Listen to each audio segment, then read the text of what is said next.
Boa noite a todos. Vamos dar início a mais uma noite de estudos do Evangelho Redivivo, segundo livro, Evangelho de Mateus. E para a gente começar, eu vou pedir que a Miriam coloque a página inicial para que a Georgia leia e Thelma faça a prece. Já vou, eu tirei ela do lugar.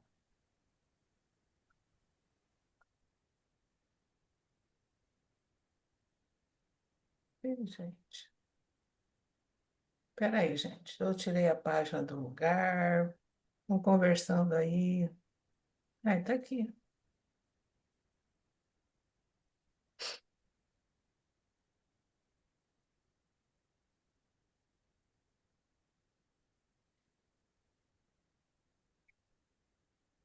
Pronto.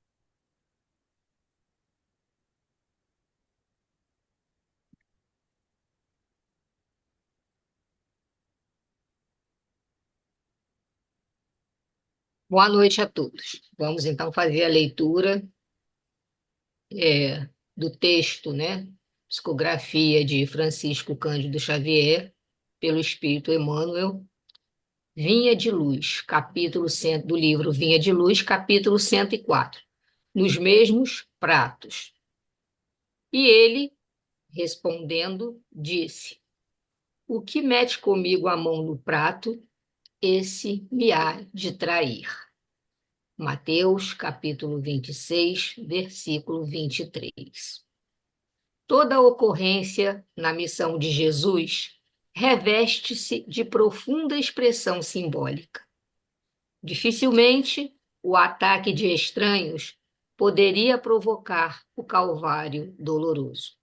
Os juízes do Sinédrio, pessoalmente, não se achavam habilitados a movimentar o sinistro assunto, nem os acusadores gratuitos do mestre poderiam, por si mesmos, efetuar o processo infamante.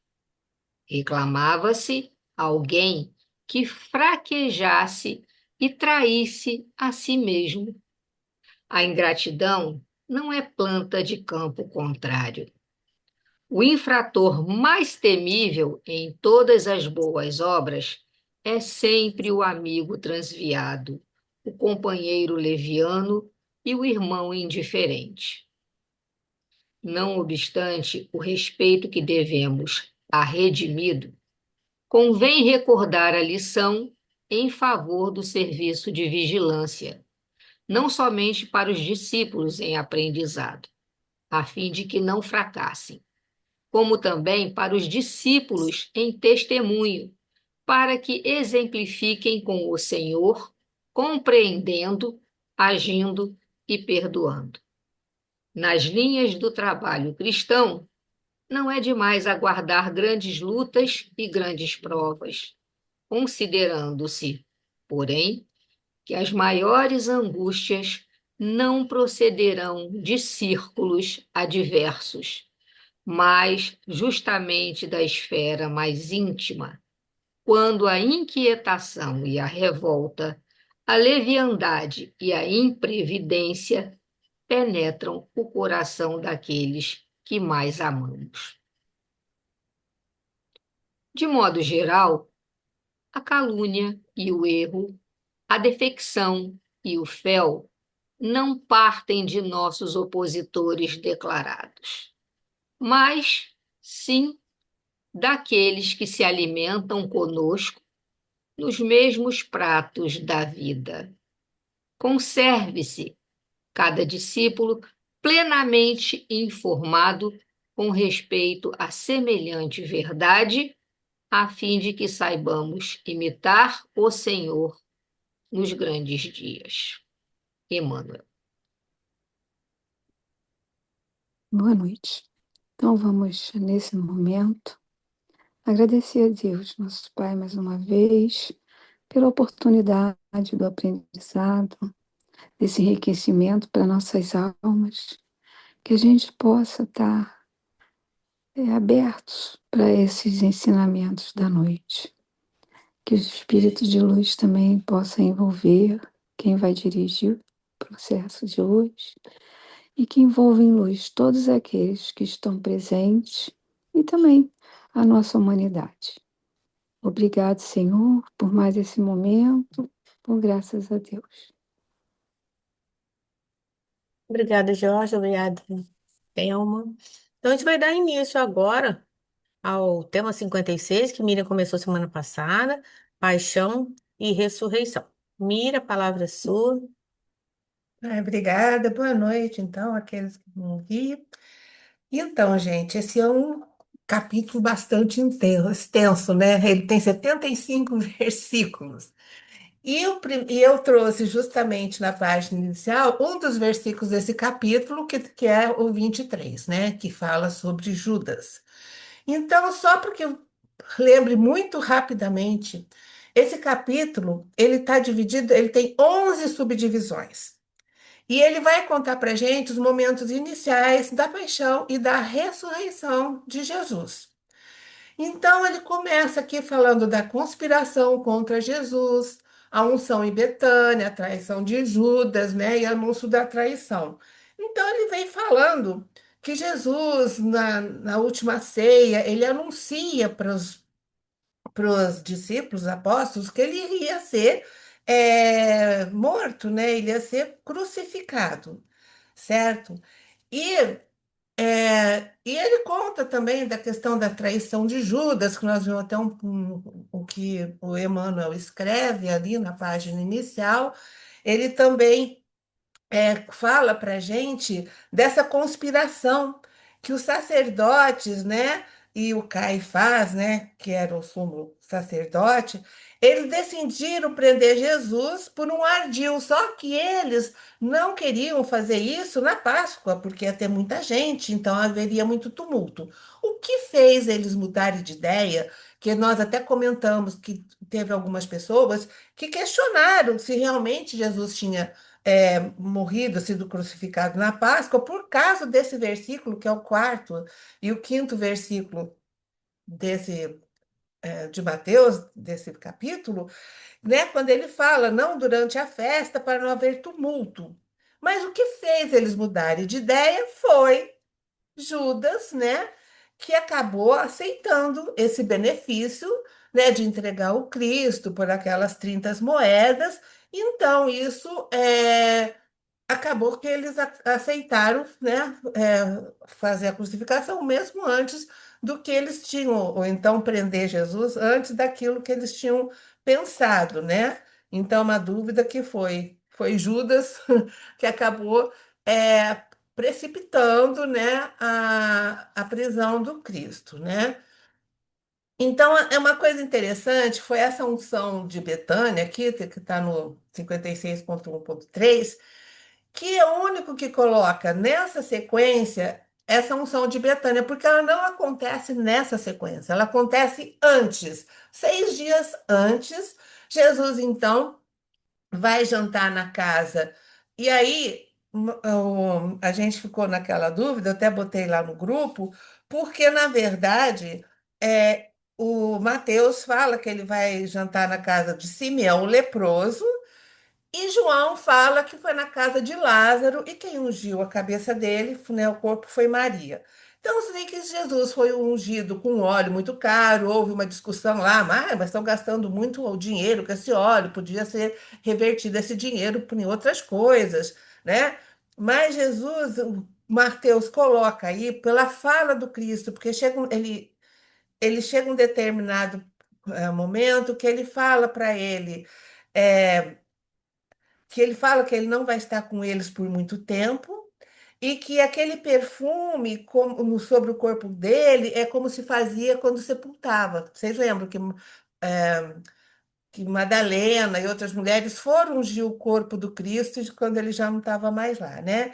E ele fala assim: em verdade vos digo que onde quer que venha a ser proclamado o Evangelho, em todo mundo será feito em minha memória. Então ele fala que ele ia ser sepultado. Então, por isso que Mateus traz para cá que não era bem aquilo, só que aconteceu antes, né? E ele continua falando dessa traição de Judas, né? é, que ele entregou por 30 moedas, tudo isso, tá? Então, foi essa primeira parte que a gente viu. E agora a gente vai continuar vendo a instituição da Eucaristia, a negação de Pedro, né? E o Jesus lá no Getsemane, a prisão de Jesus. Oi, Jorge. Antes de você mudar de assunto, aquela série da Netflix, né, The Chosen, Ah, esse episódio aí, eles trazem realmente como se Jesus fosse a casa de Lázaro.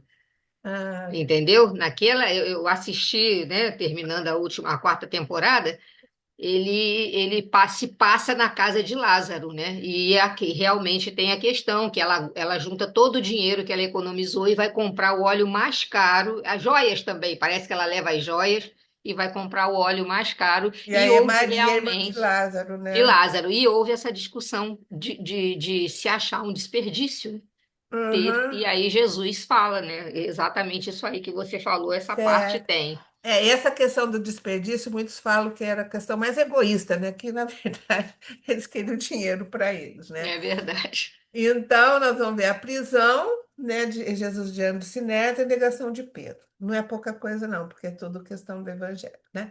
Mas antes, gente, é, eu peguei um desses PowerPoints, PDF, que ele vai separando muito, e isso aqui eu acabei não falando na última reunião, né? Que era o preparativo para a ceia pascal, que ainda está no 56.1, tá bom?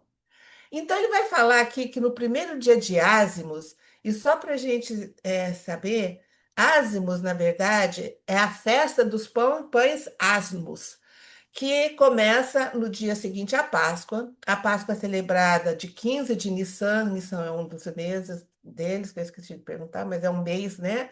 A festa dos pães de asno começa na noite de 15 de Nissan.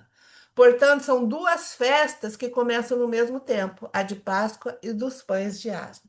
O pão ázimo, ou asno, é o tipo de pão que não tem fermento, é só feito com farinha e água. É bem aqueles pães sírios mesmo, né? Redondinhos, estufadinhos. E era muito comum que se misturasse o trigo moído com outros cereais, aveia, cevada, centeio, né? O que eles podiam ter disponíveis ali, tá bom? Então, eles não tinham fermento nesse pão, certo? Então, voltando. Então, nesse primeiro dia dessa festa de Ázimo, os discípulos se aproximaram de Jesus, dizendo: Onde queres que te preparemos para comer a Páscoa? E ele respondeu: Ide à cidade, à casa de alguém, e diz-lhe: O mestre, o meu tempo está próximo. E o mestre diz: O meu tempo está próximo. Em tua casa irei celebrar a Páscoa com meus discípulos. Os discípulos fizeram como Jesus lhe ordenara e prepararam a Páscoa. Então, eles estão preparando, porque Jesus sabia, né, que era na Páscoa que tudo ia acontecer. Então, ele continua falando que ao cair da tarde, ele se pôs à mesa, isso daqui nós estamos vendo, que é, na verdade, a última ceia. Ele se pôs à mesa com os 12. E enquanto comia, ele disse: Em verdade vos digo que um de vós me entregará. E eles, muito entristecidos, puseram-se um por um a perguntar-lhe: Acaso sou eu, Senhor? E ele respondeu: O que comigo põe a mão no prato, esse me entregará. Esse é o texto da página inicial. O que comigo põe a mão no prato, esse me entregará. Com efeito, o filho do homem vai, conforme está escrito a seu respeito, mas ai daquele a quem o filho do homem for entregue. Melhor seria que aquele homem não ter nascido. Então Judas, seu traidor, perguntou: Porventura sou eu, Rabi? Respondeu-lhe Jesus: Tu o disseste. Então, antes de tudo acontecer, na ceia, foi a última vez que ele já tinha falado 3 vezes que ele ia ser crucificado, que ele ia ser preso, enfim, ele já tinha anunciado, e aqui então ele anuncia realmente o que aconteceu. Então, o que a gente pode aprender com a atitude de Judas? Então, eles falam que dificilmente isso está em Vinha de Luz, tá? Emmanuel que está falando isso. Dificilmente o ataque de estranhos poderia provocar o calvário doloroso. Olha só. Os juízes do Sinédrio, pessoalmente, não se achavam habilitados a movimentar o sinistro assunto, nem os acusadores gratuitos do mestre poderiam, por si mesmo, efetuar o processo infamante. Então, assim, por mais que eles queriam, que eles já tinham lá combinado que preparar um ardil para o Cristo, eles não conseguiriam fazer isso, nem a parte deles e nem a parte também dos romanos, tá? Então, eles estavam precisando de alguém que franquejasse e traísse a si mesmo. O infrator mais temível em todas as obras é sempre o amigo transviado, o companheiro leviano e o irmão indiferente. As maiores angústias não procederão de círculos adversos, mas justamente da esfera mais íntima, quando a inquietação, a revolta, a leviandade, a imprevidência penetra o coração daqueles que mais amamos. De modo geral, a calúnia, o erro, a defecção e o fel não parte dos nossos opositores declarados, mas sim daqueles que se alimentam conosco nos pratos da vida. Bem forte isso, né? Mas é o que acontece. E é por isso mesmo que a gente acaba se revoltando, a dificuldade do perdão, a inimizade maior, porque está sempre mais perto, né? Aquele que acaba fazendo esse tipo de coisa. Alguém quer comentar essa página? É Eu, isso aí. eu fiquei bastante impressionada, né, Miriam, como é muito forte, realmente. E eu fiquei, na hora que estava lendo, né, tentando me motivar para compreender, é claro, porque daqueles que a gente ama, dói muito É mais, muito mais. né? Dói muito mais a coisa. E eu achei que Emmanuel fez aí um paralelo tão atual, tão para nós, na nossa Pois é. existência, né? Daquele momento lá de Jesus, né? E Jesus já tinha falado, né? A gente vai trazer texto que ele fala do amigo, chama ele de amigo, Sim. chama ele, e ele. Porque, na verdade, a gente já falou isso, né? Judas não foi por maldade, foi por invigilância, por ignorância, por não ter entendido. Inclusive, a Jorge vai fazer o estudo da outra semana sobre Judas, já estou adiantando. E aí, eu passei para ela o último slides que eu tinha feito, que ele fala do discípulo, como é que é? O discípulo, como é, Jorge? Oxe. Desiludido, né? Desiludido? Iludido. Iludido. O discípulo iludido. A Iludido, Jorge é. falou para mim, mas não seria apóstolo? Aí eu fiquei pensando, porque passou isso, ninguém, a gente não falou. E aí eu fiquei pensando, a minha interpretação é, por que que eles chamam o Judas de discípulo? É tipo assim, porque ele não foi um apóstolo, ele foi um seguidor. Sabe, tipo assim, ele não entendeu absolutamente nada, mais do que os outros ele não entendeu, né? Ele tinha uma visão daquele Cristo que ia chegar, né, guerreiro, num, num carro, né?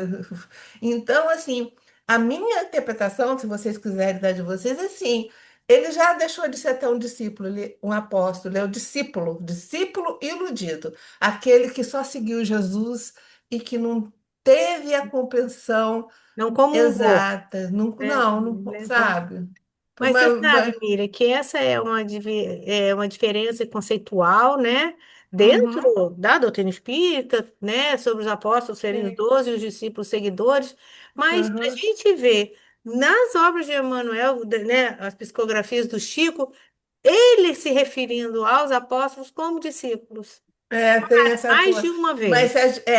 tem essa. Mas assim, a sensação quando Entendi. firma mesmo Mas que ele é sabe que eu discípulo. estava lendo uma coisa interessante? É Ah, que, assim, dos 12 apóstolos, né, e Judas está entre eles, uhum, primeiro, Judas era o único, pelas minhas leituras já até para da pesquisa, ele era o único que não era galileu, ele era né? assim.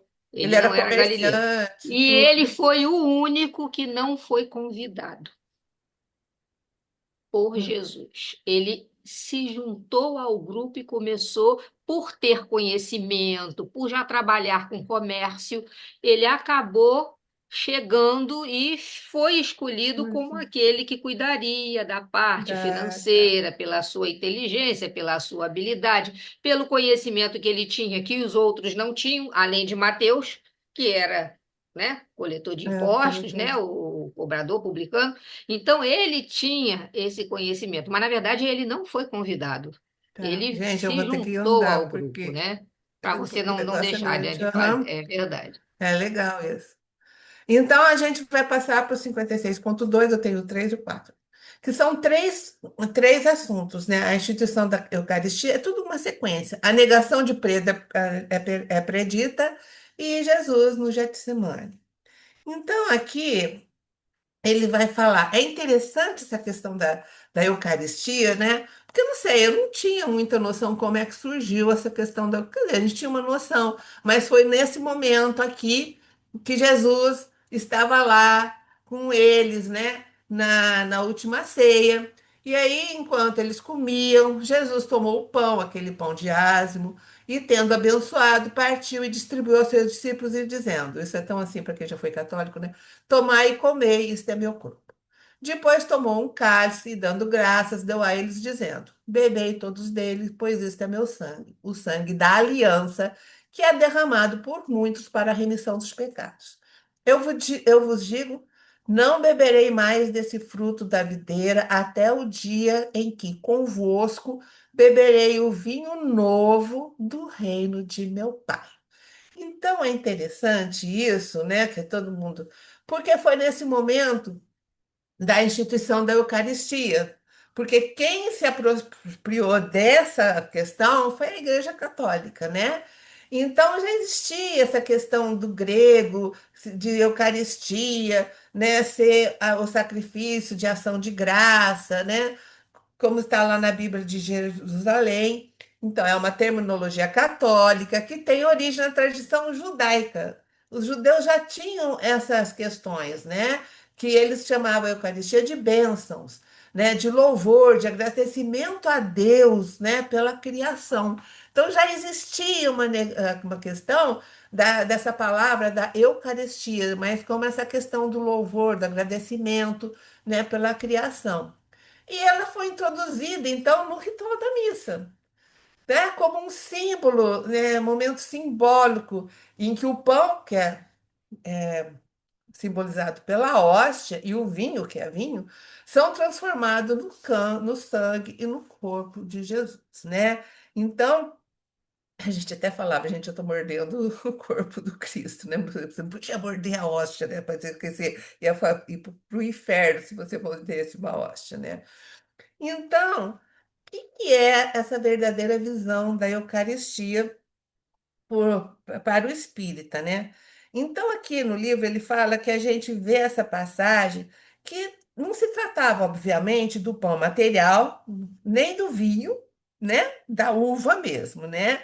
Mas da doutrina do Cristo, que é o alimento do nosso espírito. E esse alimento, ele precisa ser repartido com todos. Então, Jesus trouxe, né? A sua, as novas orientações, né? Para que todo mundo pudesse se beneficiar dela, né?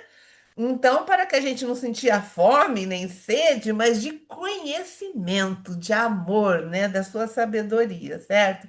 Então, por isso que ele fala que a verdadeira Eucaristia evangélica não é a do pão e do vinho material, como pretende a Igreja Romana. Nem sei se ela tem realmente essa, né? Mas a identificação legítima e total do discípulo com Jesus. Então, é a nossa comunhão com eles, né?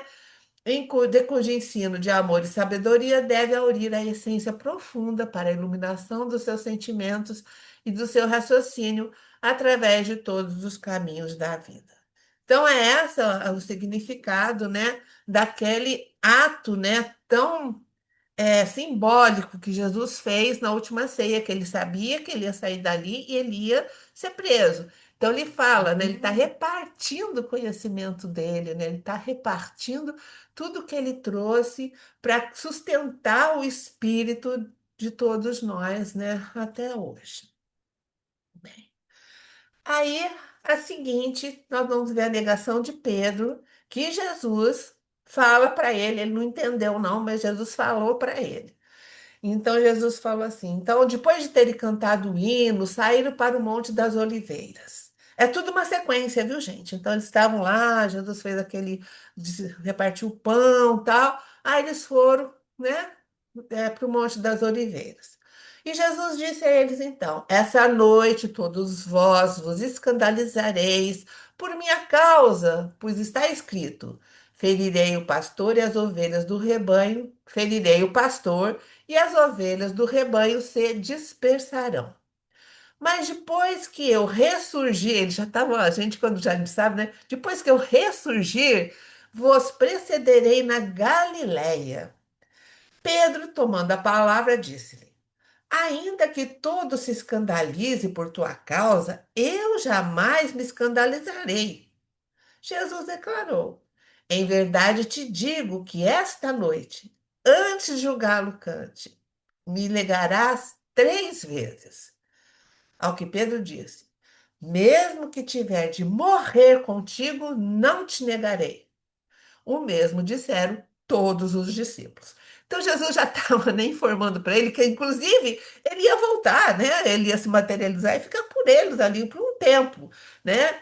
E Pedro, eles não entenderam, né? Essa questão toda. E aí, então, né? Jesus, continuando, eu não trouxe o evangelho aqui, mas Jesus, então, depois disso, ele se retira para orar lá no Getsemane porque ele estava envolvido por grande tristeza. E ele leva também os discípulos e pede, porque ele sabia, para que eles vigiassem, né, enquanto ele orava, para que os discípulos pudessem vigiar, né? Mas os discípulos adormecem. Por 3 vezes os discípulos são acordados por Jesus para em seguida adormecerem novamente. A lição transmitida pelo Cristo, registrada nos versículos que eu não estou lendo, 36 a 46, está relacionada no sentido de velar com Jesus, o que deve ser entendida no sentido espiritual, conforme esclarece Emmanuel. Então, velar significava estar alerta e vigiar. Então, vou trazer aqui essa passagem de Emmanuel. Então, quando ele vai falar, velar com Jesus. Então, o trecho do Evangelho, né? E voltando para os seus discípulos, achou-os adormecidos e disse a Pedro: então, nem uma hora pudeste velar comigo? Então, Emmanuel escreve que Jesus veio à Terra acordar os homens para a vida maior. É interessante lembrar, todavia, que, em sentindo a necessidade de alguém para acompanhá-lo no supremo testemunho, não convidou seguidores tímidos ou beneficiados da véspera, e sim os discípulos conscientes das próprias obrigações. Gente, né? Ele não, olha, ele levou para acompanhá-lo, não convidou os seguidores tímidos ou beneficiados da véspera. Não aqueles que tinham dado testemunho, acredito em você do ontem. Não, ele pegou tá escrito discípulos, tá vendo? Os discípulos conscientes das próprias obrigações. Então ele levou com eles aquele que desde o primeiro momento estavam juntos, que escutaram todo ele falar, viram tudo que ele fez, né? Os avisos todos que ele deu. Entretanto, esses mesmos dormiram, intensificando a solidão do divino enviado. É indispensável rememoremos o texto evangélico para considerar que o Mestre continua em esforço incessante e prossegue convocando cooperadores devotados à colaboração necessária. Emmanuel é cirúrgico, né? Claro que não confia tarefas de importância fundamental a espíritos inexperientes ou ignorantes, mas é imperioso reconhecer o reduzido número daqueles que não adormecem no mundo enquanto Jesus aguarda resultados da incumbência que lhe foi cometida. Então, ele está falando bem assim de nós, né? Que vivemos dormindo, né? Vivemos em sono consciencial, né? A gente dificilmente acorda desse sono. Ô, Então, Miriam, oi. Por favor, quais são os discípulos, o apóstolo que estava com ele? Eu estou puxando pela minha memória aqui, só estou lembrando Eu de acho que ele Pedro e levou de João. todos. Eles estavam, olha, Bebel, levou todos, porque eles estavam na última ceia, eles estavam ceiando. Jesus falou para Certo, eles: vamos fazer a ceia da Páscoa. Eles estavam ali na ceia. Aí termina a ceia, ele reparte o pão, tal, faz essa, né, essa simbologia e vai orar no Getsemane, porque ele sabia que ele ia ser preso. E ele chama certo. todos eles, que eram aqueles que, como Emmanuel diz aqui, que não eram aqueles que os seguidores de ontem, de véspera, que tinham visto Jesus pela primeira vez e falado, nossa, não, ele levou justamente a discípulos que eram conscientes das obrigações dele, conheciam Jesus. Então ele levou todos. Você está entendendo? Ah, Levou. Tanto é que eles acabaram dormindo. Então, Na Bíblia diz que foi Pedro, Tiago e João, mas eles pois mas estavam o com é. Bebo e outros já lá. João, eles foram, gente, na Tiago e João. transfiguração. Na transfiguração, sim.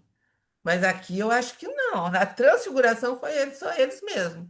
Que também Aqui, dormiram. Miriam, o texto está O aqui que, dizendo, gente, olha, é, lá no versículo 35, quando Eu Pedro não diz, trouxe. mesmo que eu tiver que morrer contigo, não vou te E negar, todos. aí continua o texto. O mesmo disseram todos os Todos discípulos. eles. Então todos? Jesus foi com eles a um lugar chamado Getsemane É. e disse aos discípulos. Foi Hum, Então, a impressão que dá é que são todos mesmo, como Miriam todos, É, porque falou. eles mas estavam, olha só, gente. mas no texto está assim, na Bíblia, né? Que na ele Bíblia. levou, das Qual Escrituras, né? Bíblia? De Jerusalém? Não, estou dizendo assim, nas pesquisas, quando você faz pesquisa, né, das igrejas, né, o Hum. sofrimento de Jesus, tá assim, o Salvador pediu a Pedro, Tiago e João que fossem com ele ao jardim e que esperassem enquanto ele orava. Jesus sabia que precisava sofrer pelos pecados. E ele resolveu, então, pedir que eles ficassem acordados e vigiassem, mas acabaram adormecendo enquanto Jesus orava. Então, Vê certinho, porque esse texto é muito parecido com o texto da Transfiguração, que Jesus faz a mesma coisa e os três Eu tô dormem. vendo aqui. Peraí. aqui, Os três dormem, é do texto da Transfiguração. Mateus 26. É Mateus mesmo que ele fala? Peraí, 26, 36. Que eu entendi que era todos mesmo. Ó, Continua o Haroldo também, na tradução do Haroldo, né? Então Jesus vai com eles a um lugar Eles, e diz quer aos dizer, discípulos, ele não diz, não identifica, não. não Vai com identifica, eles. foi com todos no, no, eles. no, peraí, na versão internacional da Bíblia, Jesus Mas, no Getsemane. Então Jesus foi com seus discípulos para um lugar chamado Getsemane e lhes disse: Sentem aqui enquanto vou ali orar. 37. Versículo 37. Levando consigo Pedro e os dois filhos de Zebedeu, começou a entristecer-se e a angustiar-se. 38. Disse-lhe então: A minha alma está profundamente triste, numa tristeza mortal. Fiquem aqui e vigiem comigo. Isso está em Mateus Mas você vê, é totalmente diferente da tradução que a 16. gente tem. mas olha só, a Giovanna leu aí, o Haroldo, agora eu estou lendo mais embaixo. Jesus vai com eles a um lugar chamado Getsemane e diz aos Hum. discípulos: Sentai-vos, enquanto eu vou orar. E tendo levado consigo, é o que a Georgia leu, Pedro e os dois filhos de Zebedeu começou a se entristecer. Então ele levou todos, mas Mas só quando os ele dois foi foram. orar, ele chamou os dois. É isso aí que a Georgia leu. Tá, não está nesse Tá no texto de Haroldo também, Mateus. tá? Tá, mas não está nesse Não tá texto. na Bíblia de Jerusalém, não. Não. Tá, tudo bem.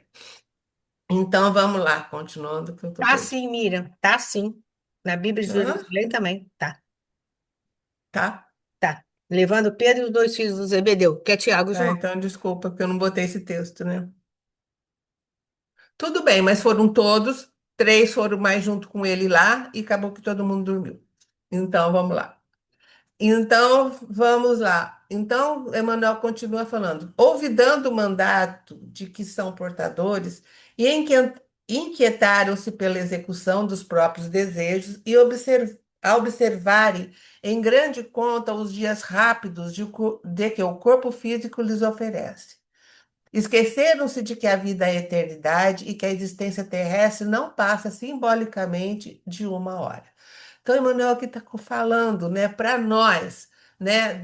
Ele aproveita esse texto e começa a falar para a gente que nós não somos muito diferentes do que os discípulos, que ele chama de discípulos, fizeram, e continuamos até hoje ainda tendo esse mesmo comportamento.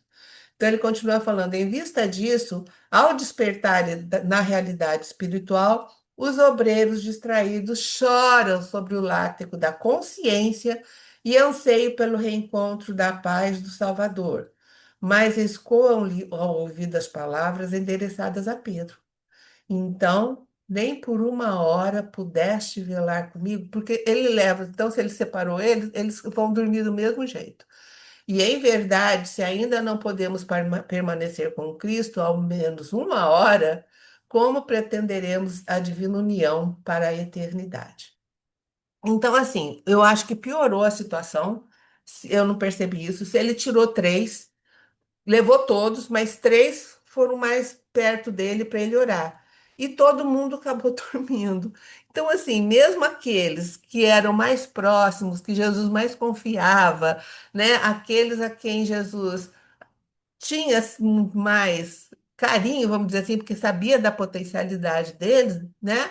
Acabou que eles também não conseguiram ficar uma hora ali fazendo o que ele pediu, que era para velar por ele.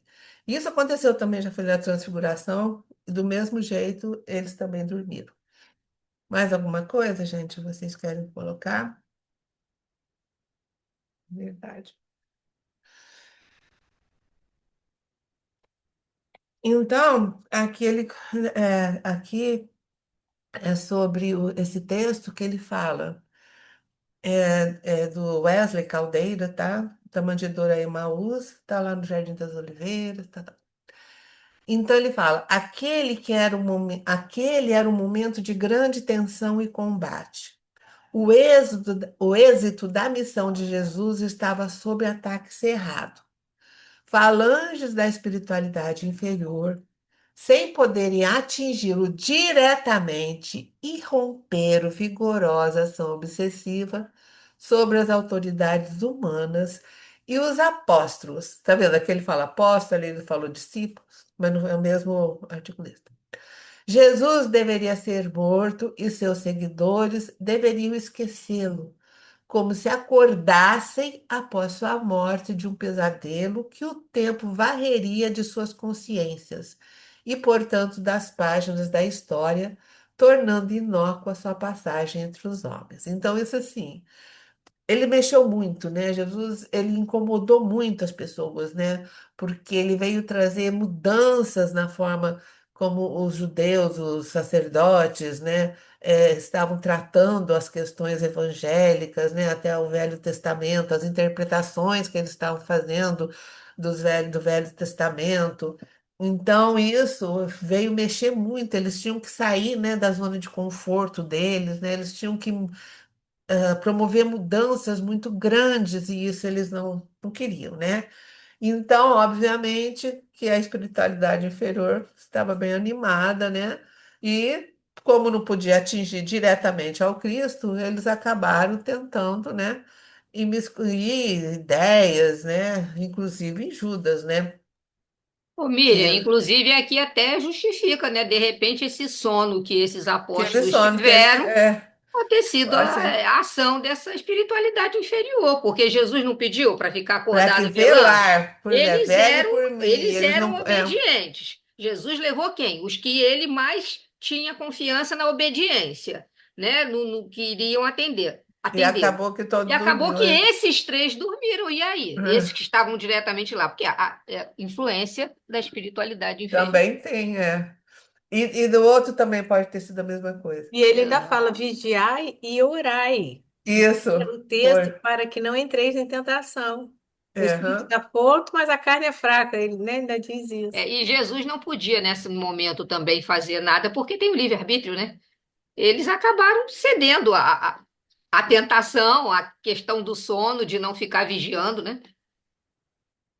Pois é. Então, ele continua falando, sua agonia não retratava a fragilidade de Jesus, mas seu combate espiritual com forças muito além da compreensão humana. Então, assim, Jesus sabendo de tudo, você imagina como estava a psicosfera daqueles que, né, queriam realmente que ele sucumbisse mesmo, né? Mas ele tinha outras, né?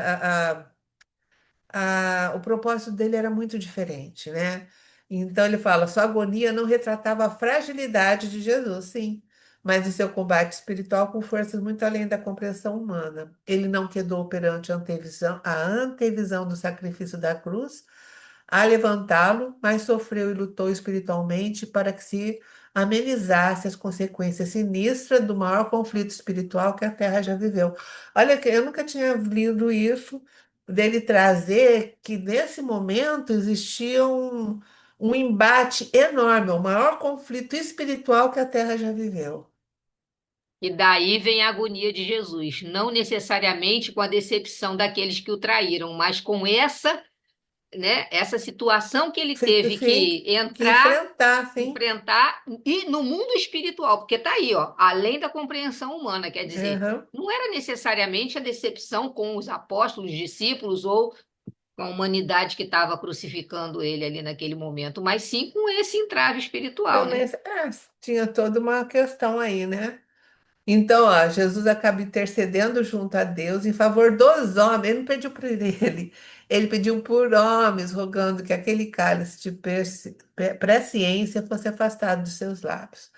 Então, assim, ele pediu para nos perdoar, né? Porque a gente não sabia o que fazia, né? Mas então é interessante que eu nunca tinha lido nada nessa questão da espiritualidade, como é que o mundo espiritual. Tinha duas forças ali muito grandes, né? Porque Jesus também não estava sozinho, né, gente? Ele tinha uma falange de espíritos também ali com ele, Amigo, né? esse médium, né? Eu não conheço o Wesley Caldeira, né? Mas Mas ela é assim, da FEB, ó, tá vendo? Foi impresso pela eu FEB, por fico um isso que pouco eu fiquei com. incomodada que Jesus sofreu. Isso é sobre do nosso ponto de vista, sabe? Jesus é um espírito puro, ele é um Cristo. Eu acho um vocabulário muito próprio nosso de espíritos imperfeitos. Essa frase, né? Ele até fala de agonia, não retrata a fragilidade. Ok, claro que não. Jesus é um espírito puro, isso é. Eu penso Mas em assim, todo o livro, em toda coisa, ele fala nessa mas questão. assim, Não é que só ele, Jesus não. sofreu e lutou para que essa menina. Isso já estava no processo que ele, né, com certeza, ele é governador do planeta, gente. Não, eu não sei, assim, isso é muito óbvio. Você acha que ele tendo o conhecimento de todo esse, vamos dizer assim, de todo esse processo, você quer dizer o seguinte, que ele já tinha o conhecimento de todo esse processo, então que ele já sabia o que ele iria enfrentar. Com certeza. Não Sim, tem mas sofrimento, tem sofrimento para nós. então, Ele sabia, mas poderia mudar, porque Judas poderia, de repente, ter mais força de Mas quem vontade. muda é o outro e não ele, o Cristo. Sim, A postura dele perante a governança do orbe, é nesse sentido que eu estou dizendo, né? Então, assim, é só um comentário que eu estou fazendo, porque isso aí são características nossas, de espíritos imperfeitos, não de você espírito está falando Cristo. questão assim da palavra sofrimento, agonia, você Agonia, está sofrimento, achando essas palavras que mas não. então, mas assim, para quem leva chicotada, se ele teve um corpo físico, ele sofreu. mas O aqui está corpo falando, sofreu e doeu. lutou espiritualmente, é isso que Sim, está dizendo isso, é, né? porque ele fez isso não é por ele fez por nós, porque ele sabia da dificuldade que a gente ia passar. Porque depois que aconteceu que ele realmente perdeu a vida física, foi um séquito de espíritos junto com ele. Tinha uma legião de espíritos puros ali, Sim, né? Mas então, eu não sei, o texto me incomoda um pouquinho nesse aspecto, como tá? é que você escreveria? Hein? Como é que você escreveria? Jamais uma situação dessa, né? Primeiro que eu não sou uma escritora, mas eu não Então, mas colocaria é uma para gente. característica do Cristo, uma característica de espíritos imperfeitos. Eu Como é não, que como é que ele ia escrever Eu acho que essa, ele essa queria agonia, essa dificuldade transmitir para, ele que ele queria estava transmitir para a passando? gente o que, vamos dizer Como é assim, que a gente ia entender? aconteceu, né? Porque ele coloca logo aqui, ó.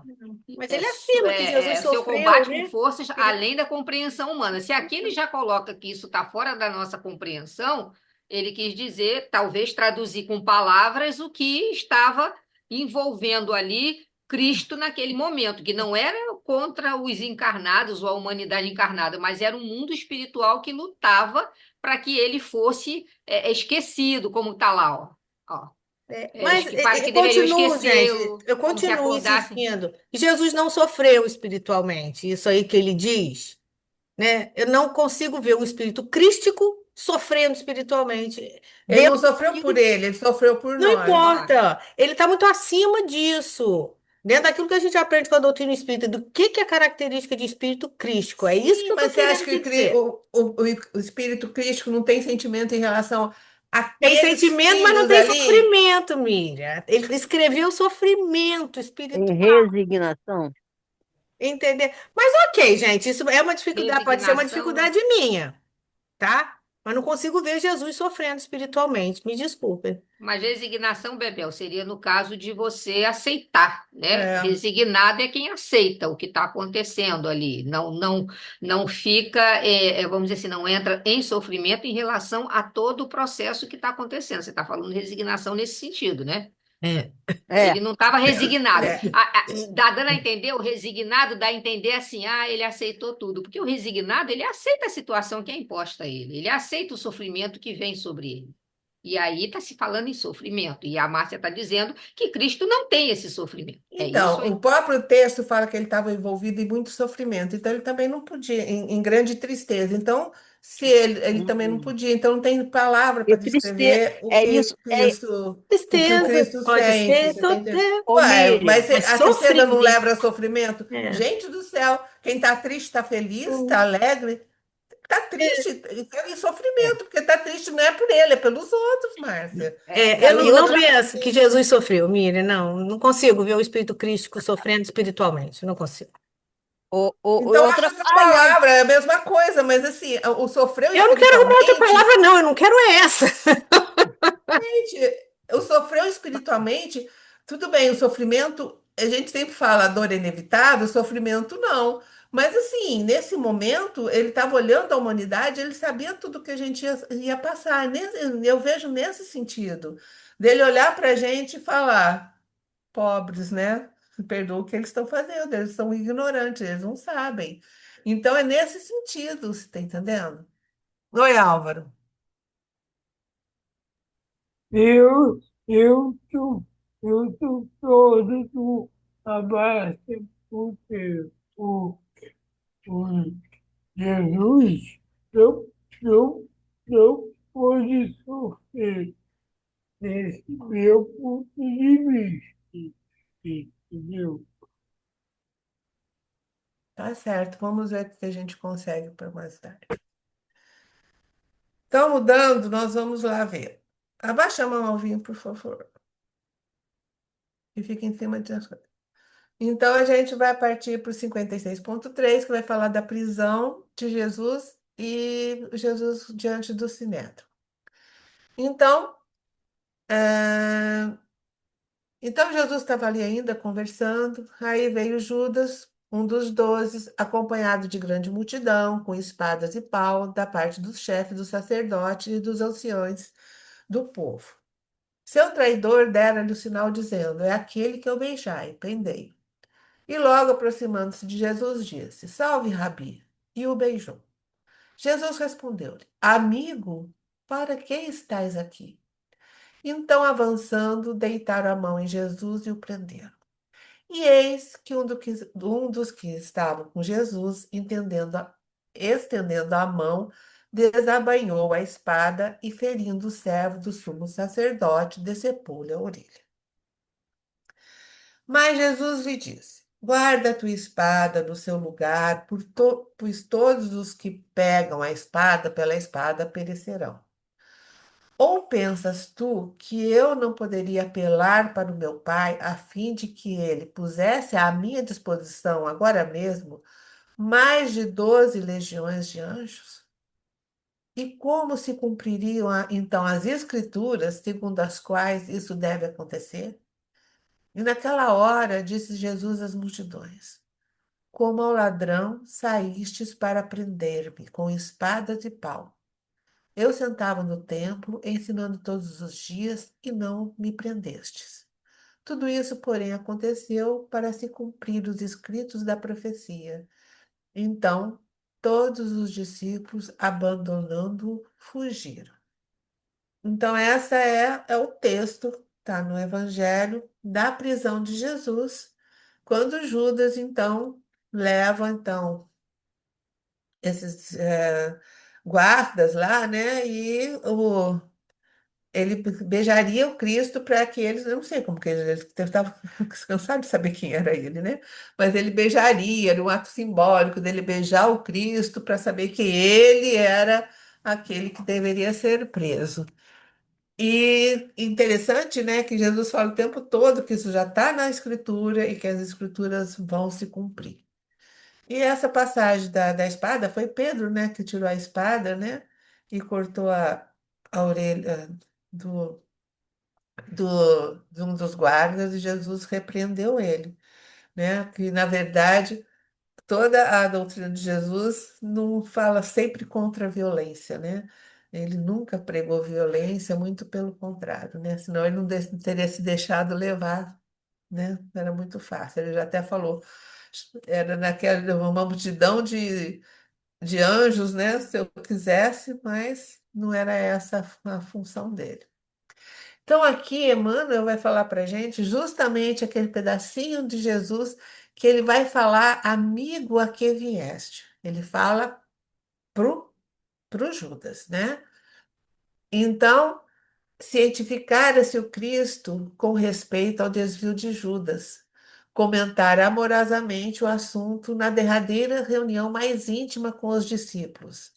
Não guardava qualquer dúvida relativamente ao suplício que os esperava. Aqui eles ainda estão na, na última ceia. Então, ele tinha certeza do que Judas ia fazer, né? E ele estava falando de forma amorosa o assunto naquela reunião íntima com seus discípulos. Então, ele não guardava qualquer dúvida relativamente aos suplícios que o esperavam. No entanto, aproximando-se o cooperador transviado, beija-lhe na face, identificando perante os verdugos, e o mestre recebe-lhe a saudação carinhosa, carinhosamente e indaga: Amigo, a quem vieste? Gente, imagina, ele chega lá no Monte das Oliveiras, né?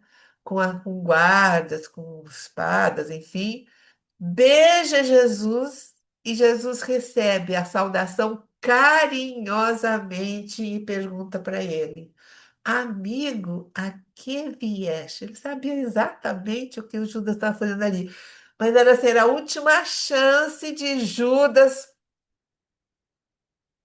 mudar, de Judas mudar aquilo que estava acontecendo, né?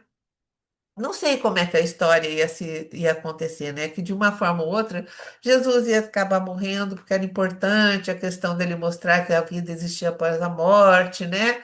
Então, assim, dos 40 dias que ele ficou aqui depois, então era importante isso, né? Mas talvez não estava nas escrituras que tinha que ser um discípulo dele, né? Então, alguém ia entregar, o Sinédrio ia arranjar, como eles queriam lá no começo, formar um ardil, né? Uma situação que Jesus não escapasse, né? Então, eles estavam tentando de tudo ali, Ô, né? Miriam, Mas, o último versículo de quando, depois que eles estavam dormindo, que Jesus acorda 3 vezes, hum, eu nunca tinha reparado, eu acabei de ler, que ele fala assim: levanta aí, vamos, eis que meu traidor está chegando. Jesus fala isso, né? Eu não conhecia não tinha prestado atenção. Ó, levanta aí, eis que meu traidor está chegando, né? Bora pois lá. é, Jesus sabia. Então, está chegando, ele fala. Então, é isso que é interessante, né? Então, ele sabia que as coisas iam acontecer desse jeito, mas não precisava ser exatamente de um discípulo dele, né? Enfim. Aí ele continua falando que seu coração misericordioso proporcionava ao discípulo inquieto o ensejo ao bem até o derradeiro instante. Olha só. Então, assim, ele deu uma nova chance para Judas, né? Embora notasse Judas em companhia dos guardas que lhe efetuaria a prisão, dá-lhe o título de amigo. Nesse gesto de inovidável beleza espiritual, ensinou Jesus que é preciso oferecer portas ao bem até a última hora das experiências terrestres. Gente, isso é demais, porque a gente tem muita dificuldade de fazer isso, né? A gente às vezes já fala, ó, já dei 3 chances para aquela pessoa e ela não muda, né? Já dei 4 chances, né? E a gente esquece do perdoar 70 vezes 7, né? Então é isso, né? Naquele instante ali, imagina que devia, não estava assim uma calma, estava uma confusão, porque os discípulos dele não estavam entendendo nada, um tirou até a espada para defender o Cristo, com isso cortou a orelha né? E que Jesus ainda falou, já, não, calma, embainha aí essa espada, né? E Judas ainda beija ele dá chance para Judas ainda falar, amigo a quem vieste, deixa-se beijar, recebe a saudação de forma amorosa. E Judas, então, acaba fazendo isso, né? Então, ficou complicado demais. Alguém quer comentar que a gente vai mudar? São trechos pequenos, né? Que é uma sequência de acontecimentos, né? São trechos pequenos. Alguém tem alguma ideia que se não fosse Judas, como é que seria, aconteceria? Passa na cabeça da gente. O que aconteceria? Porque, lógico, gente, que Judas não veio assim com uma marca, você vai trair o Cristo. Óbvio que não, né? Ninguém vem aqui com uma situação dessa, né? Miriam, na semana Judas. passada você comentou, né, a gente aqui no texto, que Ah, tudo já estava sendo armado pelo Sinédrio ali para pegar Jesus dessa ou daquela forma. Aí, quando sim, surgiu a história de Judas, não, então sim, vamos armar as mãos, sim. né? Então, é isso que eu tô falando, mas porque a gente, a ajuda veio aqui para fazer isso. Não, ele não veio aqui para fazer isso. Ele veio aqui ainda para ter a chance de mudar, porque ele tinha todas essas características que a Georgia até colocou, né? Ele era um comerciante, ele que ficava com dinheiro, ele era aquele, né, que achava que tinha que arrecadar fundos, por causa que ele achava que tinha que ter uma revolução. Então, assim, de alguma forma ou de outra, ia acontecer. O destino do Cristo era ser esse. Ele ia ser crucificado, era esse mesmo, né?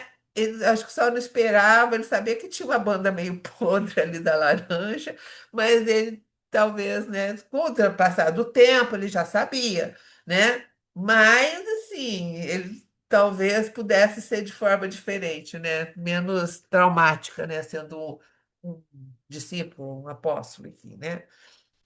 Então, é inquietante, né? Saber disso. Gente, olha só, é porque assim, como a Miriam está falando, né? Eu vou fazer isso a semana que vem, falar sobre Judas, e eu estou Aham, fazendo já as pesquisas. E é interessante que tem um livro chamado Encontro com Jesus, ah, Encontros com Jesus, pelo espírito Ivone Pereira, Ivone Amaral Pereira, né? E ela diz no texto que Jesus já sabia dessa situação de Judas ser traidor e inclusive se suicidou quando ele foi um conselheiro do rei Davi, entendeu? Então, Jesus já sabia antes de Judas encarnar que que Judas já tinha se suicidado e que tinha sido também um traidor. Quer dizer, então já estava tudo sim, tá. Mas, poxa, ele direcionado. tem que repetir a mesma coisa, tadinho. Repetiu, não era para ele fazer isso, Não, né? mas, Ele mas, acabou, mas isso é ele, uma constante na gente, né? A gente repete atos que é mais fácil da gente conhecer do que é, coisas novas. A gente tem uma mania, traz esse atavismo, né? De repetir, repetir, repetir, fazer coisas repetidas. entendeu? Então, assim, já tem realmente já tinha essa Sim, característica, ele né? tinha essa característica, ele já era assim, mas enfim, né? Não, ele estava com Cristo, gente. Ele ficou 3 anos ali, né? Podia mudar, a gente E torcia para ele ter parece também, mudado, né? eu li alguma coisa que Além de Pedro, né, que parece que era quem mais Jesus se dirigia, era Pedro Ah, diretamente, Judas era o segundo, que tinha mais aquela intimidade, inclusive tendo conversas particulares com Jesus, aprendendo diretamente dele.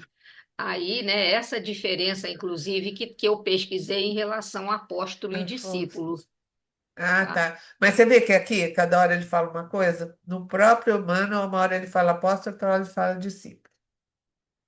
Então aí, eles prenderam Jesus, levaram então ao sumo sacerdote, que na época era o Caifás, onde os escribas e os anciões estavam reunidos. A gente até mostrou o sinédrio, né? Pedro seguiu de longe até o pátio do sumo sacerdote e, penetrando no interior, sentou-se com os servidores para ver o fim. Ora, os chefes dos sacerdotes e todo o sinédrio procuravam um falso testemunho contra Jesus a fim de matá-lo. Aí eles tinham que ter prova, né, gente? Porque prender é uma coisa, ter provas era outra. Mas eles não encontravam nada, embora se apresentassem muitas falsas testemunhas. Por fim, se apresentaram duas que afirmaram: Este homem declarou: Posso destruir o templo de Deus e edificá-lo depois de 3 dias. Levantando-se então o sumo sacerdote, que era Caifás, disse-lhe: Nada respondes? Que testemunha, que testemunho é essas? Que testemunho este contra ti? Então Caifás perguntou: Você não responde nada? Elas estão falando que você falou que destruiu o templo e construiu ele em 3 dias. Ele sempre achava que o templo era de pedra, né? Aí Jesus ficou calado. E o sumo sacerdote voltou a repetir: Eu te conjuro pelo Deus vivo que vos declare se tu és o Cristo, filho de Deus. E Jesus respondeu: Tu o disseste. Aliás, eu vos digo que de hora em diante vereis o Filho do homem sentado à direita do poder e vindo sobre as nuvens do céu. Aí ele decretou a morte dele. O sumo sacerdote então rasgou suas vestes, dizendo: Blasfemou! Que necessidade temos ainda de testemunhas? Vede, vós ouviste nesse instante a blasfêmia. Que pensais? Eles responderam: É réu de morte. E cuspiram-lhe no rosto e esbofetearam. Outros lhe davam bordoadas, dizendo: Fazei-nos uma profecia, Cristo. Quem é que te bateu? Repetindo, né? Quem é que me tocou? Então ele pergunta para ele, porque todos eles chutaram, cuspiram e tal, e eles ainda sarcasticamente perguntaram: faz uma profecia aí, quem foi de nós que te bateu? Né? Então, assim, é, Jesus sabia, então ele falou: vamos acabar logo com isso, porque eles vão arranjar um jeito, e não vai ter jeito, tá nas profecias, isso vai acontecer. Então Jesus nem fala, ele que pergunta: Você é o Cristo, filho de Deus? Eu falo: Você falou, né? Então, aí Jesus então é condenado, certo? Então, a gente vai ver que tem muitas questões nessa condenação do Cristo, né? Porque é, todo esse processo ele foi permeado de arbitrariedades, abuso e injustiça, desde a prisão perto da meia-noite de quinta-feira até a condenação à pena capital.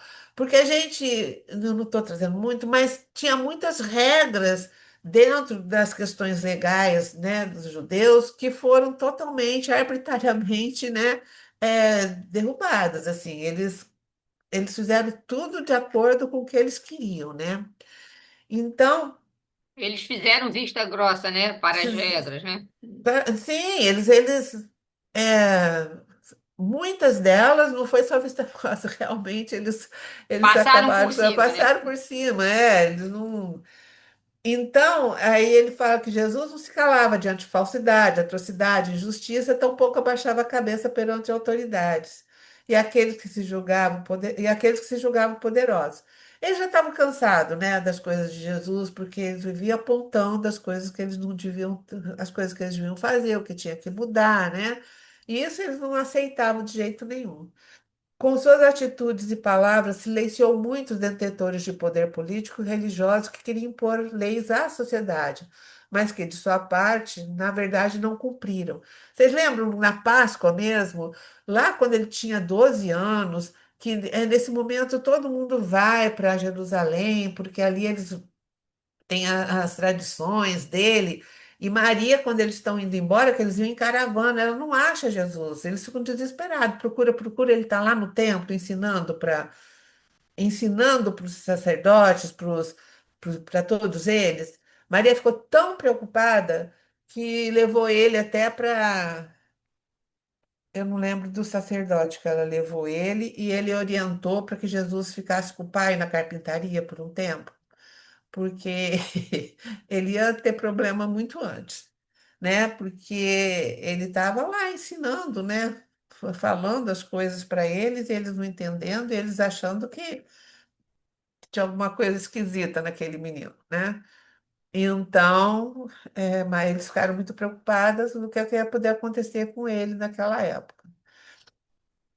Então, ele fala do Mateus, no capítulo 23, que é o capítulo da página inicial, que dá um exemplo disto, né? O que provavelmente despertou maior ira dos seus inimigos ao registrar-se o esclarecimento de Jesus à multidão no sentido de orientar os judeus a seguirem tudo o que o mestre das leis e fariseus lhes diziam, porém a não imitá-los em suas ações, pois que eles não faziam o que ensinavam.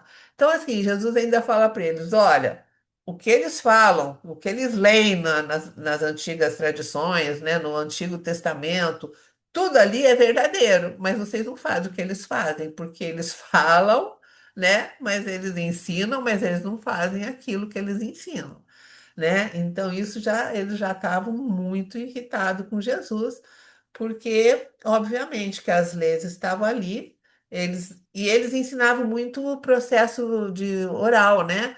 Especialmente nessas reuniões em que as caravanas iam, eles repetiam, né?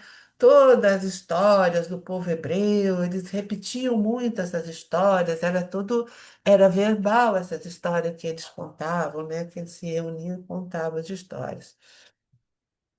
Então, Jesus foi procurado e preso ilegalmente à noite, isso não era possível, na festa de um feriado de Páscoa, sem qualquer acusação formal ou denúncia. Não obstante, nos dias de feriado, serem proibidos prisões e julgamento, e a Misra, Código de Lei Hebraico, desautoriza a prática de qualquer ato judicial à noite. Então, eles vão trazendo, é muito interessante, né? Então, eles têm código de leis hebraico que não pode prender à noite, também não pode ser antes de feriados, tem toda uma regra que eles acabaram fazendo tudo de forma ilegal mesmo. Ó, soldados romanos não poderiam estar ali a menos que o preso ficasse sob a custódia de Roma, mas acompanhar a multidão enviada pelos chefes dos sacerdócios e líderes religiosos para prender Jesus. O interrogatório de Jesus foi ilegal na casa de Anás, onde foi espancado, além de não ser. Foi de Anás? Além de não lhe ser permitida a presença de alguém para defender. Anás era mais do que Caifás, né? Anás era cunhado, né, genro de Caifás. Os membros do Sinédrio sequer foram intimados e poucos foram convocados com urgência no meio da noite. Então, assim, foi tudo a revelia. No julgamento era proibida qualquer participação de parente, amigo ou inimigo do acusado. Todos que ali estavam eram inimigos de Jesus. Então, ele está trazendo coisas, eu tenho até um advogado que fez toda uma. Muito interessante tudo isso que ele faz, muito mais do que o que está aqui, das questões de legalidade na prisão e na condenação de Jesus.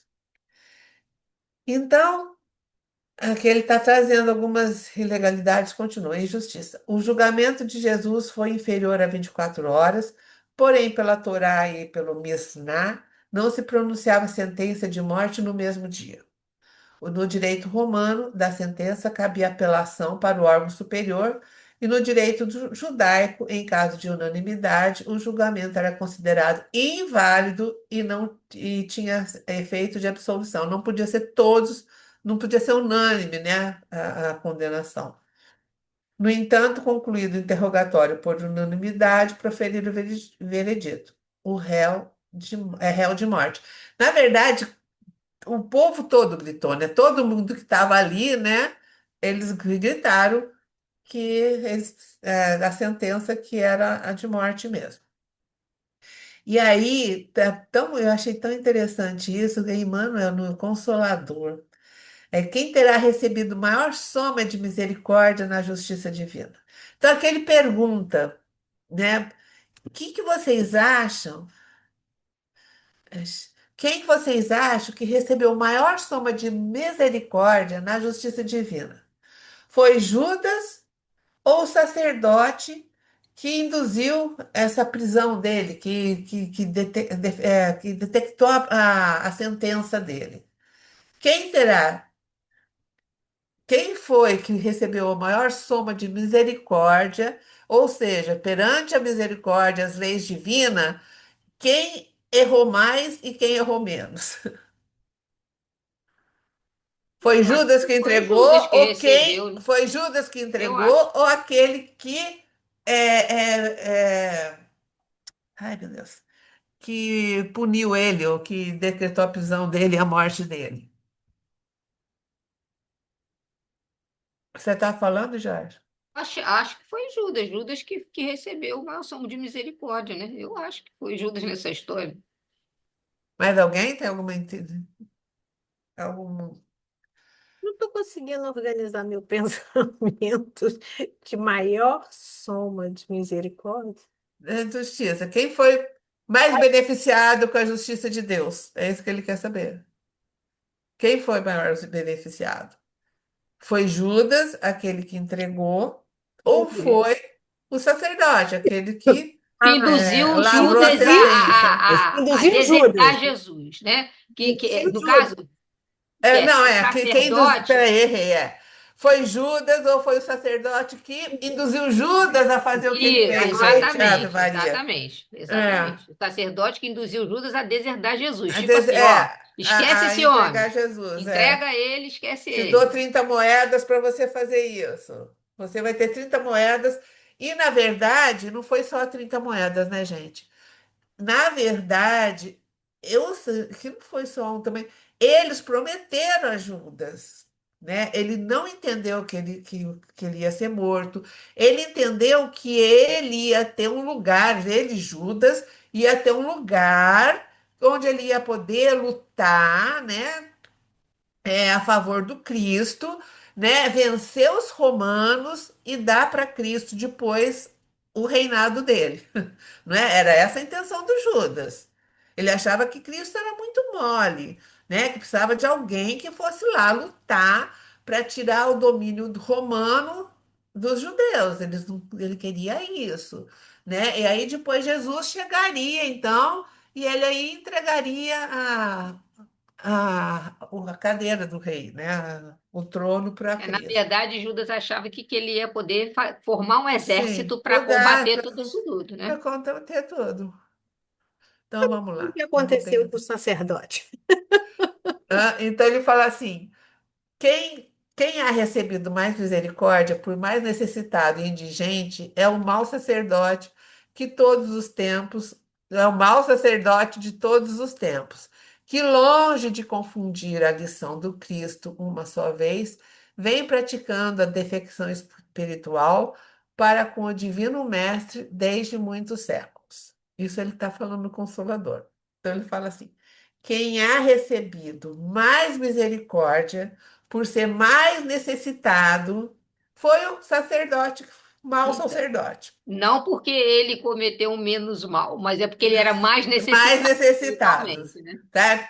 Longe de confundir a lição do Cristo uma só vez, ele vem praticando essa defecção espiritual para com o Divino Mestre desde muitos séculos. Então, foi o Emmanuel que coloca isso lá no Consolador. A gente acha que às vezes a misericórdia foi mais que Judas, né? Porque o outro instigou Judas, ele induziu, ele. Eu não sei até onde Judas entendeu as palavras dele da forma que ele queria. né? Ele achou uma oportunidade na fala do sacerdote, né, de fazer aquilo que ele imaginava que ele poderia fazer, né? Então, é, ele não, o Judas foi muito iludido, realmente, né? Ele se iludiu com aquilo que ele achava que ele poderia fazer, porque na verdade ele amava esse Cristo, ele só queria que o Cristo fosse aquele rei que os judeus tanto esperavam, né? E ele, quando ele vê uma oportunidade, você vê que ele nem divide com ninguém, ele era para ele, eu vou fazer, né? Eu vou conseguir colocar esse reino para o que o Cristo precisa, né? Ele acaba sendo ele, achando que ele conseguiria fazer isso, mal conhecendo todos os sacerdotes, né, os judeus, tudo. Não sei como é que ele poderia fazer isso, mas isso era o que ele pensava, né? Mas, na verdade, acho que não sei se até hoje o sacerdote já conseguiu sair disso, mas Judas, graças a Deus, foi, né? E a última coisa são as negações de Pedro, que ele está trazendo aqui. Aí são os últimos versículos. Pedro estava sentado fora no pátio, aproximou-se dele uma criada, dizendo: Também tu estava com Jesus o Galileu. Ele, porém, negou diante de todos, dizendo: Não sei o que dizes. Primeira, né? Saindo para o pórtico, outra viu e disse aos que ali estavam: Ele estava com Jesus o Nazareno. De novo ele negou, jurando que não conhecia o homem. Pouco depois, os que estavam disseram a Pedro: De fato, também tu és um deles, pois o teu dialeto te denuncia. Então ele começou a praguejar e a jurar, dizendo: Não conheço este homem. E imediatamente o galo cantou. E Pedro se lembrou da palavra de Jesus, que Jesus dissera: Antes que o galo cante 3 vezes, você me negarás. Saindo dali, chorou amargamente. Então, aqui ele só está trazendo no final que realmente, né, Pedro foi, se aproximou ali, né, onde o Cristo estava sendo julgado, né? E, oi, Eric. Oi, não, não quero te corrigir, não, quero só tirar uma dúvida. Não Não, é antes que o galo cante, você me negará 3 vezes? eu falei alguma coisa? Você falou antes que o galo cante 3 vezes. Ah, antes do Estou galo esperando cante, a terceira vírgula. negativa. Peraí. É, Antes que o galo cante, 3 vezes me negará. Antes que isso, o galo cante, ele vai negar Jesus 3 vezes. Saindo dali, é isso, né? é isso, beleza. Eu tô querendo correr. Então, aí é interessante isso, né? Porque a condição de que Pedro estava também não era fácil, gente. Se ele falasse, se ele não negasse, ele ia ser morto também. Não só ele, como a família dele toda. Eu já fiz um estudo sobre isso uma vez, mas você fez o estudo de Pedro, ele não fala isso naquele livro, porque ele ficou muito sensibilizado, ele ficou com medo, aliás, ele ficou com horror, porque, sabe, eles estavam apontando ele como um seguidor do Cristo, e assim, né, naquele momento que Cristo estava apanhando, naquele momento que o Cristo já estava todo sanguentado, imagina só, ele ia ser o outro, né, ele ia ser o próximo, né, e ele ficou com medo, na verdade. Ele negou porque ele ficou com medo dele, da família, de todo mundo, então ele sai dali. Alguém quer colocar alguma coisa? Na verdade, se ele não faz isso, ele não estaria para depois fundar a Não, ele igreja, morre, né? sim, ele Para morre. poder fazer, dar continuidade ao trabalho como ele fez, né? No Ele teria livro morrido. Humano, Demasiadamente Humano, né? A autora ainda comenta que ele estava assim de lado, né? Olhando assim como se estivesse assim, vou ver o que está acontecendo lá. É, ele foi lá, assim, ó. Ninguém, não tinha mais ninguém do colégio apostolar, né? E aí a criada, uma criada, né? O identifica. Ele fala, não, né? Eu não. Com esse senhor, né? Vários, não foi só ela. Depois o outro também. ele- Realmente, Três, na verdade, identificaram ele ele assim, mas ele chora. não, Ele imagina, não chora sou eu. amargamente quando ele sai dali. Ele sai, porque ele Claro. lembrou do que Cristo falou para ele. E ele Quer negou. dizer, mesmo ele sendo avisado, que nem assim, é muito difícil. mesmo ele sendo avisado, ele não tinha condição na hora de, sabe, não tinha, ele não ia reverter a situação que o Cristo estava passando, de forma alguma. Não ia reverter, mas ele ia morrer junto, né? Ele ia morrer como todos os outros morreram no fim, mas ele ia morrer, então ele não tinha a menor chance ali, né? Mas assim, eu acho que é mais teológico essa coisa do Cristo ter falado para ele que ele ia negar, para ele sentir, não é? Toda essa questão, tudo é muito simbólico ali, né? Para ele perceber, né, a razão do Cristo. Então, ele chora não só porque ele negou, mas porque Cristo sabia tudo o que estava acontecendo ali, né?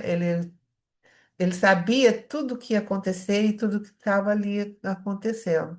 Então, eu acho que a ficha cai de vez para Pedro naquele instante, sabe? Todas as vezes que ele dormiu, que ele não velou, né? Então tudo aquilo vai vindo, né?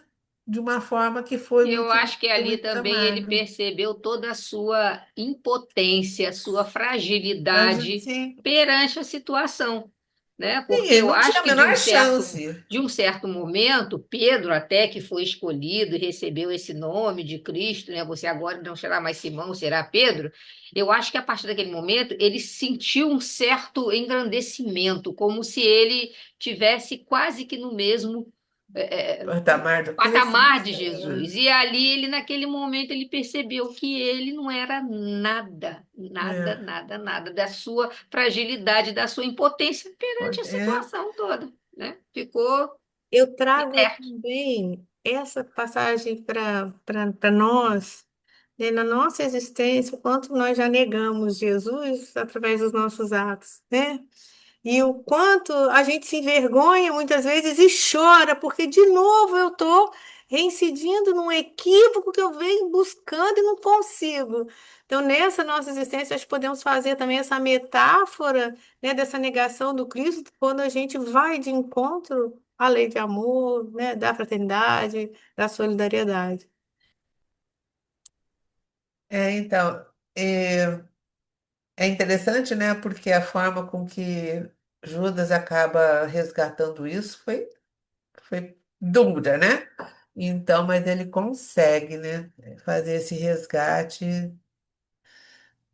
Lógico que teve outras vidas, mas ele consegue, como Joana, né? É, fazer esse resgate, Joana d'Arc. Então, que ensinamentos que vai oferecer a negação de Pedro? Então, mais ou menos isso que a Márcia falou, mas ali ele vai falar que a negação de Pedro serve para significar a fragilidade lá das almas humanas, né? O Jorge falou isso, mas não é só deles, é a fragilidade que a Márcia está colocando das nossas almas perdidas na invigilância, na despreocupação da realidade espiritual, deixando-se conduzir indiferentemente aos torvelinos mais tenebrosos do sofrimento, sem cogitarem de um esforço legítimo e sincero na definitiva edificação de si mesmo. Para variar, é a continuação do Emmanuel, do Consolador.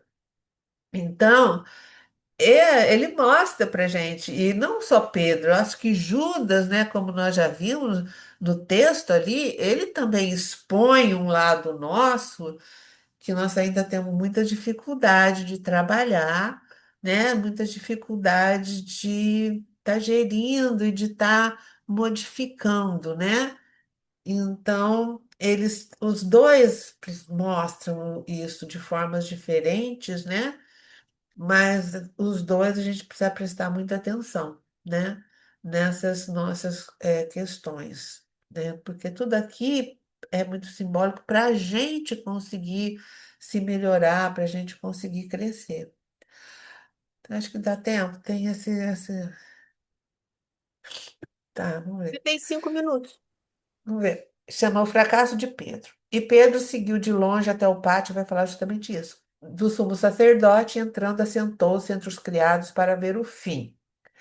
O fracasso, como qualquer êxito, tem as suas causas positivas. A negação de Pedro sempre constitui assunto de palpitante interesse nas comunidades do cristianismo. Enquadrar-se-ia a queda moral do generoso amigo do mestre num plano de fatalidade? Por que se negaria Simão a cooperar com o Senhor em minutos tão difíceis? Ele está trazendo justamente isso que a gente estava falando. Será que a queda moral de Pedro era uma coisa de fatalidade? Já estava lá escrito? Ou então, por que o Simão se negaria, né? Em vez de cooperar, ele acabou negando o Cristo, né? Útil nesse particular é o exame da sua invigilância. O fracasso do amoroso pescador reside aí, dentro, na desatenção para com as advertências recebidas. Todos eles receberam muitas advertências. Grande número de discípulos modernos participam das mesmas negações em razão de continuarem desatendendo. Então, ele fala da nossa desatenção. Informa o Evangelho que naquela hora de trabalho supremo, Simão Pedro seguia o Mestre de longe. Ficou no pátio do sumo sacerdote e assentou-se entre os criados deste, do sumo sacerdote, para ver o fim. Leitura cuidadosa do texto esclarece-nos o entendimento e reconhecemos que ainda hoje muitos amigos do Evangelho prosseguem caindo em suas aspirações e esperanças por acompanharem o Cristo à distância, receosos de perderem gratificações imediatistas. Quando chamados a testemunhos importantes, demoram-se nas vizinhanças da arena de lutas redentora entre os servos das convenções utilitaristas, assestando binóculos de exames, a fim de observar como será o fim dos serviços alheios. Triste, né, gente? Então ele fala, cada vez mais o Emmanuel risca a gente mesmo, né? Então ele vai falar isso. Quantas vezes a gente não ficou vendo esse Cristo lá longe, né? Ali, ó, o Cristo está lá e nós estamos aqui, né? Quantas vezes a gente perdeu a oportunidade de trazer ele para perto, né? E a gente sempre está falando nisso, né? Dessa conexão, né? Da gente trazer ele cada vez mais perto, né? Essa coisa de deixar ele na cruz é terrível, né? Ele não está mais lá há muito tempo, né? Então a gente precisa trazer esse Cristo para junto de nós, né? Esse irmão, né, que tanto fez e tanto nos ajuda com as explicações e todos os convites que ele faz no Evangelho, né? Então ele fala, quando somos chamados a testemunhos importantes, demore-se nas vizinhanças da arena de lutas redentoras, ó, entre os servos das convenções utilitaristas, assestando binóculos de exame, a gente quer tudo, né? A fim de observar como será o fim dos serviços alheios. Isso que é duro. Todos os aprendizes nessas condições naturalmente fracassarão e chorarão amargamente. Eu acho que acabou. Acabou.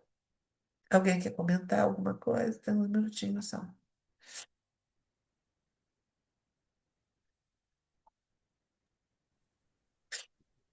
Então, Ah, gente, se então alguém que quiser toda de novo. comentar, a gente vai estar encaminhando na semana que vem para a segunda parte, né, da paixão e ressurreição de Cristo. A gente, essa semana aí. E aí é que a gente vai entrar num debate dentro do que você falou do sofrimento, porque é no capítulo 27 de Mateus que tem lá a famosa frase de Jesus, né? Meu Deus, por que me abandonaste? Ah, mas isso é salmo, é. É. É, Então, gente, mas É, está citado lá em Mateus 27. tá. mas Mateus é o mais judeu de todos. Então, gente, na semana que vem a gente tinha, né, feito a propaganda de que teríamos aqui uma palestrante visitante. Ela teve um impedimento, ela não vai poder estar com a gente nesse momento, mas ela se predispôs a estar conosco no segundo semestre. Então, nós daremos continuidade ao estudo normal, sem nenhum palestrante visitante nesse mês de junho. Bom, e então, para a gente encerrar, quem gostaria de fazer a nossa prece final? Bota Bebel aí, Bebel, faz a prece, Bebel. Eu farei. Amado Pai, Queridos irmãos da espiritualidade, querido Emmanuel, você também passou por todas essas situações do seu caminhar e hoje você é uma luz para aqueles que querem conhecer o Evangelho de Jesus. Esse estudo que a gente está fazendo com mais profundidade traz no nosso íntimo uma vontade enorme de fazer tudo diferente, de fazer realmente aquilo que nós combinamos, aquilo que nós tivemos a oportunidade de avaliar os nossos erros e falar que dessa vez eu vou fazer diferente, porque como foi falado pela nossa irmã Miriam, né, e pelos estudos que ela pesquisou, Jesus já sabia de tudo e poderia ter feito diferente, porque ele também tem o livre-arbítrio, mas ele não. Eu me propus a ser o Salvador, eu me propus a ser aquele modelo em que os meus irmãos que virão depois de mim vão caminhar. Então, meu querido irmão Jesus, nos ajude. Nos ajude porque nós também queremos fazer a mesma coisa. Assinar embaixo tudo que nós acordamos na pátria espiritual para fazermos o nosso melhor. Nós não queremos errar mais, Senhor. Nós queremos ser cooperadores fiéis, como Pedro, que te negou, mas depois foi aquela fonte segura, aquele marco, aquele irmão que mostrou sua importância e nos trouxe tanto conhecimento para a gente aqui, há 2025 anos depois, estarmos estudando e buscando esses conhecimentos. Nos ajude, Senhor, a fazer o nosso melhor. Uma noite feliz, com muita paz e luz para todos nós. Que assim seja.